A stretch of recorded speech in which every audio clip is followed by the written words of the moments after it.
आज बाबा समझा रहे हैं, देह के संबंधियों के साथ रहते लौकिक में अलौकिक की स्मृति रखो। भल हम लौकिक परिवार में रह रहे हैं, लौकिक संबंधियों के साथ रह रहे हैं, लेकिन बाबा कहते लौकिक को भी अलौकिक में हम परिवर्तन कर दें। सदैव समझो कि ये सब भी ब्रह्मा बाप के बच्चे हमारी पिछली बिरादरी है, क्योंकि ब्रह्मा दी क्रिएटर है, तो भगत, ज्ञानी व अज्ञानी सब उनकी बिरादरी है। क्योंकि भक्ति काल में भी या फिर कहें दुनिया में भी ब्रह्मा को ही रचयिता कहा गया है। तो बाबा कहते जब ब्रह्मा को रचयिता कहा गया तो ब्रह्मा ने फिर सभी की रचना रची। फिर चाहे वो कोई बाबा को समझे या ना समझे, ज्ञान में चले या ना चले, कोई भक्ति में हो वो भी, बाबा कहते हर आत्मा ब्रह्मा की बिरादरी की ही हो गई, ब्रह्मा के घराने की ही हो गई, क्योंकि डायरेक्ट और इनडायरेक्ट वही उनकी ही रचना है। तो इसलिए बाबा कहते लौकिक संबंधियों को भी क्या समझो, ये भी हमारी बिरादरी के हैं, पिछली बिरादरी के हैं। हर संबंध को लौकिक से अलौकिक में परिवर्तन कर दो तो नष्टो मोहा व उपराम बन जाएंगे। फिर बाबा कहते हैं पहले देह के संबंधों से न्यारा नहीं, लेकिन देह भान से न्यारे बनो तो लोकप्रिय बन जाएंगे। हम ब्राह्मणों को माया कहाँ पकड़ती है? हम सोचते हैं बाबा ने कहा है सबसे न्यारे हो जाओ, तो क्या करते हम?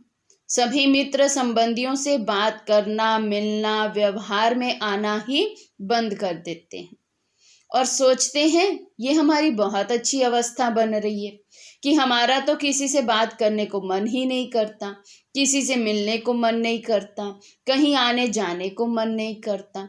लेकिन बाबा कहते पहले क्या हो, पहले हम अपने देह भान से न्यारे बने, ना कि संबंधों से। ऐसे तो अगर हमारा यही व्यवहार रहेगा तो एक नेगेटिव संदेश सभी आत्माओं तक जाता है कि जब से ये ब्रह्मा कुमारी के यहाँ जाने लगे या जब से ये इस ज्ञान मार्ग में आए, ये तो बड़े रूखे से हो गए हैं, किसी से बात नहीं करते, किसी से मिलते नहीं। तो बाबा कहते मिलो सबसे, बात सबसे करो, लेकिन रहो अपने आत्मिक स्थिति में। तो पहले पहले न्यारा होना है, बाबा कहते देह के भान से कि मैं ये देह नहीं, मैं आत्मा हूं। तो बाबा कहते जब ऐसे देह के भान से न्यारे हो जाएंगे तब हम लोकप्रिय होंगे। क्योंकि बाबा ये दो शब्द इकट्ठे यूज करते हैं, न्यारे और प्यारे। तो कहाँ मुझे न्यारे होना है और कैसे न्यारे होकर मैं सभी का प्यारा बन सकता हूँ, यही उसकी युक्ति है। न्यारे हो जाओ अपने देह भान से और फिर बाबा के साथ साथ हम अन्य सभी आत्माओं के भी प्यारे हो जाएंगे। तो बाबा कहते दुनिया को प्यारे भी तब लगेंगे जब पहले शरीर से न्यारी आत्मा रूप में स्थित रहे हर कार्य करेंगे। जो पहले शरीर से न्यारे अर्थात उपराम बनते हैं, वही स्वयं प्रिय, प्रभु प्रिय और लोकप्रिय बनते हैं। तो बाबा कहते ये बैलेंस है। सबसे पहले देह से न्यारे हो जाओ, तब हम सभी के प्यारे बन जाएंगे और स्वयं को भी हम स्वयं ही पसंद करने लगेंगे, क्योंकि हमारी स्थिति बहुत ऊंची हो जाएगी। तो बाबा कहते देह के संबंध देखते हुए स्वतः आत्मिक संबंध स्मृति में रहो। देह देखते हुए भी, देह के संबंधों में रहते हुए भी, उनको निभाते हुए भी बाबा कहते आत्मिक संबंध की स्मृति में रहो कि हम भी आत्मा है और ये सभी भी आत्माएं हैं। आत्मा के नाते भाई भाई का संबंध और ब्रह्मावंशी ब्राह्मण बनने के नाते भाई बहन का श्रेष्ठ शुद्ध संबंध ही स्मृति में रहे। तो दो ही संबंधों की बाबा यहाँ बात करते हैं। या तो हम अपने को निराकार आत्मा समझे, शिव बाप समान समझे, शिव बाबा की संतान समझे, तो उस अकॉर्डिंग बाबा कहते अन्य आत्माएं भी मेरी संतान है, तो तुम आपस में फिर भाई भाई हो जाते हैं। और अगर इसमें हम अपने को ब्रह्मा बाबा की संतान समझे, तो फिर बाबा कहते ब्रह्मा रचयिता है, क्रिएटर है वो भी, तो उनके संतान आपस में भाई बहन हो गई। तो बाबा कहते ये दोनों ही शुद्ध स्मृतियां हैं। तो जब भी हम लौकिक संबंध में आए, अलौकिक संबंध में आए, कार्य व्यवहार में आए, तो ये आत्मिक स्मृति हमें सदा बनी रहे कि हम आत्माएं शिव बाबा की संतान होने के नाते आपस में भाई भाई हैं, ब्रह्मा बाबा की संतान होने के नाते हम आपस में भाई बहन हैं। तो बाबा कहते इसके लिए कमल आसनधारी बनो। गृहस्थ में रहते, संबंधों में रहते हुए कमल पुष्प के आसन पर विराजमान रहो, सदा ही न्यारे और प्यारे।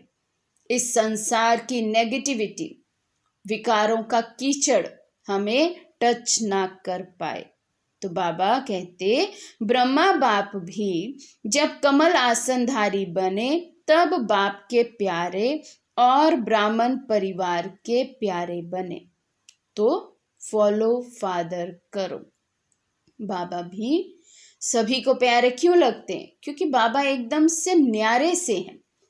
बाबा किसी में फंसते नहीं है, फंसते नहीं तो पक्षपात नहीं होता है। तो हर एक आत्मा बाबा को समझती है, भासना लेती है बाबा से कि बाबा मेरा है। उसी तरह से बाबा कहते आप भी फॉलो फादर करो। हर आत्मा आपको जब देखे, आपके संपर्क में आए, तो हर आत्मा को ये लगे ये तो हमारे हैं। ऐसा प्यार का मास्टर सागर, स्नेह का मास्टर सागर हम बन जाएं। बनने की युक्ति बाबा ने बताई, जिस पर आज हम सारा दिन अटेंशन भी रखेंगे कि देह भान से न्यारे हो जाओ। तो चेक करेंगे आज कि कितना मैं देह भान से न्यारी हुई हूं। तो जितना न्यारे होते जाएंगे, बाबा कहते स्वतः ही सर्व के प्यारे होते जाएंगे। स्वपसंद, लोक पसंद और फिर प्रभु पसंद भी हम आत्माएं बनती जाएंगी। तो इसलिए आज सारा दिन हम ये अटेंशन रखेंगे, देह भान से न्यारे होने की प्रैक्टिस करेंगे, लौकिक को अलौकिक में परिवर्तन करेंगे। अच्छा, ओम शांति।